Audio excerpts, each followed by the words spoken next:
You know that feeling when a piece of music just hits you, grabs you, takes you somewhere else completely? Oh, absolutely. Like it speaks a universal language, even if it's deeply rooted somewhere specific. Exactly. And today, we're diving into the world of someone who, well, practically mastered that feeling for millions, a global sensation often called the Mozart of Madras. Ah, yes, A.R. Rahman, a true musical prodigy. His journey, it didn't just redefine Indian film music, did it? It really took on the world stage. It really did. And what's so fascinating looking through all the material is how he became this huge name, not just in India, but everywhere. Yeah. Collecting what? Multiple Oscars, Grammys? Grammys, yeah, and India's own Padma Bhushan. It's an incredible list of achievements. So our mission today for this deep dive is to unpack that, understand the key moments, the influences, the genius, really, that shaped this composer, singer, producer, philanthropist, too. Right. And from everything we've seen, the core of it seems to be his like revolutionary fusion of musical traditions. That's the unique factor, wouldn't you say? Definitely. It's like he built bridges with sound. Okay, so to really get a sense of his impact, where do we start? His early life. Let's do that. He was born A.S. Dilip Kumar, January 6, 1967, in Chennai, India, into a Tamil Hindu family. And music was, well, it was literally in his blood. How so? His father, R.K. Shekhar, was already a composer and conductor, mainly for Malayalam films. So there was this strong musical background right from the beginning. So not starting from zero then. He had this lineage. And I read he started piano incredibly young, like 4 years old. 4 years old, yeah. Yeah. Pretty amazing talent showing up that early. But then things got tough. Tragedy struck quite early on. Right, his father passed away when he was quite young. He did. Rahman was only 9. And as you can imagine, that led to some serious financial struggles for the family. That must have been incredibly difficult. No doubt. But what's really striking about that time is his resilience, his strength. He didn't just sort of crumble. He actually started working as a keyboardist at a very young age to help support his family. Wow. That shows incredible dedication, responsibility, even then, turning hardship into, well, into action. It really does. And, you know, alongside that resilience, there was another major shift later on in 1989, a really significant personal transformation. You're talking about his conversion to Islam. Exactly. He and his family converted, and he adopted the name Allah Raka Rahman. How do you think that personal spiritual journey influenced him? His music, maybe? That's a deep question. It's obviously very personal, but many feel his faith brought this profound sense of humility, maybe a spiritual depth you can sometimes feel in his compositions. It definitely added another layer to his story, his perspective. A broadening perspective, yeah. And that journey ran parallel to his musical education, which sounds incredibly diverse, too. He didn't just stick to one thing, did he? Not at all. He really dove into it. He got formal Western classical training, went to Trinity College of Music in London, got a degree there. Okay, so proper Western grounding. Right. But at the same time, he was deep into Indian classical traditions. We're talking Carnatic music from the south, Hindustani classical from the north. Yeah. He immersed himself in both. Wow, mastering Western and multiple Indian classical forms simultaneously. That's intense. It is. And then there's the technology aspect. His mastery of synthesizers. That was absolutely crucial, wasn't it, for defining his modern experimental sound? Yeah, tell me more about that. It wasn't just about playing keys, right? How did he use synths differently? That's a great point. It wasn't just technical skill. He used synths to, like, emulate traditional instruments sometimes, but also to create totally new sound textures, blending ancient sounds with futuristic ones. He was crafting sonic palettes, not just using presets. Can you give an example? Like, how would that sound? Okay, imagine a traditional Indian flute melody, Mm-hmm. beautiful, evocative on its own, right?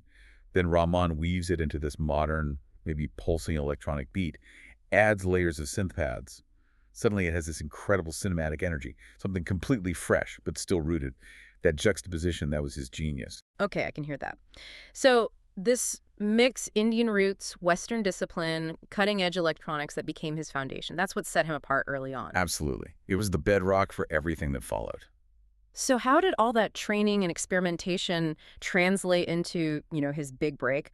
When did people first hear him and think, whoa, this is different? Well, before that big break, he was paying his dues, you could say. He spent years as a session musician, playing keyboards for big names like Ilyasova, various orchestras, honing his craft. Right, building experience. Exactly.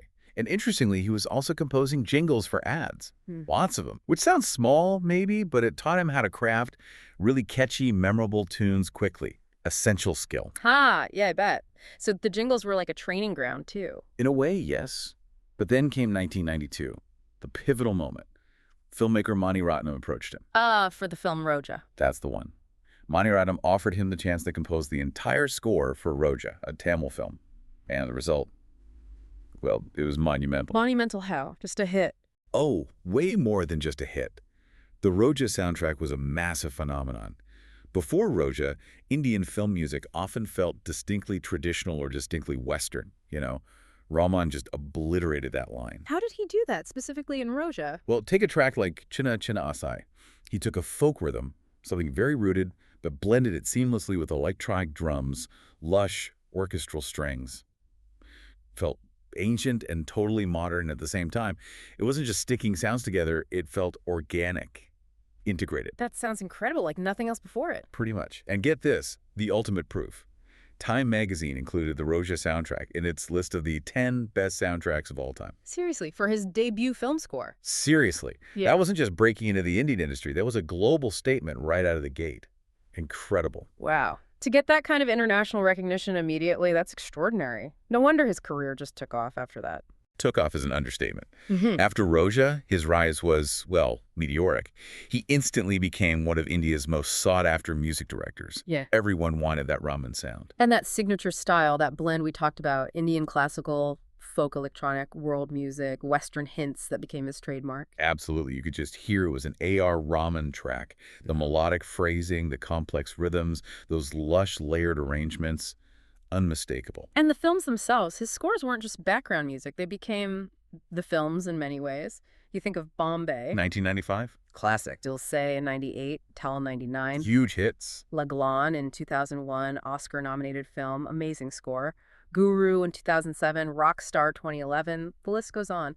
These became cultural touchstones. Exactly. They didn't just define the films, they defined an era for many people. They showed his consistency, his innovation. He wasn't a one-hit wonder after Roja. He kept delivering, kept pushing boundaries. It shows how an artist can really elevate an entire industry, create something timeless. But his sound, it felt bigger than just India, didn't it? It seemed inevitable he'd go global. It really did feel that way.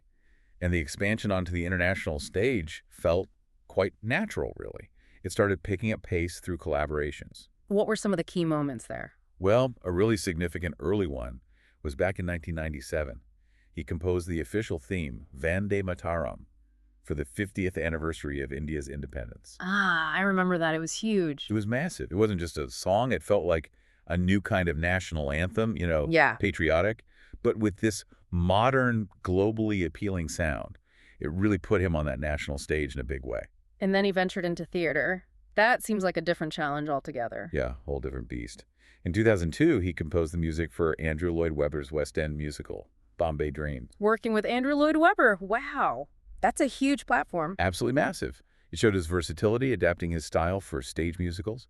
But then 2008 happened, and that just changed everything. Slumdog Millionaire. Slumdog Millionaire. Danny Boyle's film. That was the seismic event, the one that truly cemented his status as a global powerhouse. Right. And this is where I think many people outside of South Asia really became aware of him on a massive scale. The critical acclaim for that score was just incredible. Unbelievable. And the awards. I mean, 2 Academy Awards. 2 Oscars, one for Best Original Score and one for Best Original Song for Jai Ho. That song was everywhere. Everywhere. And it didn't stop there. He also won a Golden Globe for the score, a BAFTA. It was a clean sweep, pretty much. And the historical significance, becoming the first Indian to win 2 Oscars for music. Exactly. The first Indian to achieve that level of prestigious international honor in those categories. It was huge, not just for him, but a moment of immense pride for India. It proved his music truly has universal appeal. A true watershed moment. So let's just recap the awards because it's staggering. 2 Oscars, 2 Grammys, a BAFTA, a Golden Globe. That's the International Hall. Right. And then within India, it's even more extensive. 6 National Film Awards, which are highly prestigious there. 15 Filmfare Awards, think Bollywood's Oscars. Yeah. 17 Filmfare Awards South. It's almost hard to keep track. It really is. And topping it off, the Padma Bhushan in 2010, India's 3rd highest civilian award. It just speaks volumes about his consistent excellence and impact. It really does. It's a testament to sustained brilliance. But there's more to him than just the music and awards, right? His philanthropic work. Yes, and that's equally important, I think, to understanding the man. It shows a commitment beyond his own success. Like the A.R. Rahman Foundation. Exactly. It supports education for underprivileged children, giving back directly. And then there's the KM Music Conservatory he founded in Chennai. That seems really visionary. What's the focus there? It's amazing, actually. It trains young musicians in both Indian and Western classical music, carrying on that legacy of diverse musical education, the very thing that shaped him. It's about nurturing the next generation, ensuring that kind of cross-cultural fluency continues. That's incredible. Creating opportunities for others based on his own journey. So beyond the global icon, the award winner, the philanthropist, what about A.R. Rahman, the person, his philosophy? Well, on the personal side, he's been married to Sarah Banu since 1995. They have 3 children, Khatija, Rahima, and A.R. Amin, who's actually following in his footsteps as a playback singer. Music runs in the family again? It seems so. But what people often remark on, colleagues, collaborators, is his humility, his spirituality. Despite the immense fame and success, he seems quite grounded. He often puts it down to faith and hard work. A quiet demeanor despite the huge achievements. That's quite powerful. It is. It sends a message in itself, doesn't it? Yeah. So wrapping this all up, what's his enduring legacy? How will he be remembered? I think his profound legacy is clear. He fundamentally revolutionized Indian film music. That seamless fusion of traditional sounds with global influences, electronic, Western classical, world music. He created something entirely new, yet deeply authentic. He made Indian music global and global music feel relevant in India. Perfectly put. He broke down cultural barriers through music, proving that great art truly transcends borders and languages. His compositions, they continue to inspire musicians and listeners everywhere. He really redefined what's possible when you blend creativity with cultural roots. What an incredible journey we've traced. From that young boy playing keyboards in Chennai through Roja, Slumdog, the Oscars, the Foundation. It's really something. Truly remarkable. It really makes you think, doesn't it? How does the journey of an artist like A.R. Rahman, someone who's so masterfully mixed tradition and innovation, local roots and global reach, how does that challenge our own ideas about what's possible in any creative field, really? That's a great question for reflection. Yeah, what can you, listening now, maybe learn from his dedication, not just to his craft, but to his community as well? Definitely food for thought.